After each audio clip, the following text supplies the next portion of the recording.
A major announcement happening in the last half hour on Grand Valley State University's expanding footprint in Grand Rapids. This is very significant. You saw it live at 5, and 24-Hour News 8's Joe LaFurgey is live with a breakdown on what this all means, Joe. Yeah, I want to show you guys, number one, where we're at right now. We're in the Cook DeVos Center for Health Services, Grand Valley's campus for health services downtown on the Medical Mile. But check this room out. We're in the patient assessment lab. Students in the nursing, for physical assistants, all these kind of allied health jobs in the future. They come in here and they can assess a patient, these mock patients laying in these beds. They can figure out what's wrong with them. Great program. Here's the problem, if you can call it that. They built this building in 2003. They outgrew it in the late 2000s, 2008, 2009. They figured out that they needed more room already. It was supposed to work about 20 years for the university, but again, the programs grew by leaps and bounds. That brings us to this announcement today of an expansion, and to expand, you need to buy property. And we're going to find out about that right now. Joining us right now, Gayle Davis, the Provost of Grand Valley State University. Thanks for joining us tonight. Tell us where you're going. Well, this is very exciting for us.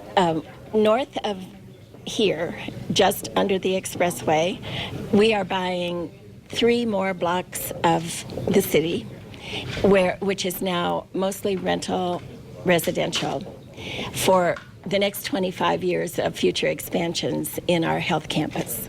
So this will allow us not only to expand our current programs beyond what we're able to accommodate now in terms of student capacity, as well as add some new ones as healthcare evolves over the next 10, 15, 25 years.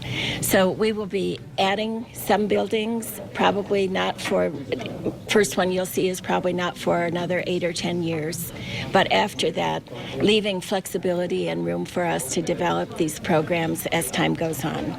And basically, you got to buy the property first, though, before you put up a building. And this is, we're talking about 80 pieces of property, about, I think, 11 acres? 11 acres, yes. And what happens to the folks that are living there now?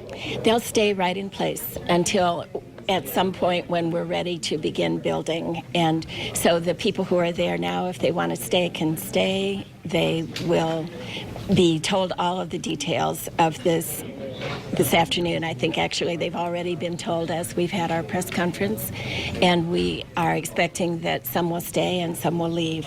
We're going to be very much engaged with the neighborhood and the neighbors, as well as the city, and how all of this evolves and how the blocks that we have just purchased are used in a gradual way over time.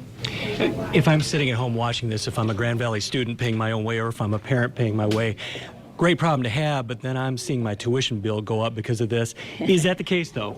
It would almost seem like it, but no, we are not using tuition revenue for these buildings as they come up, or any of the others that we have built.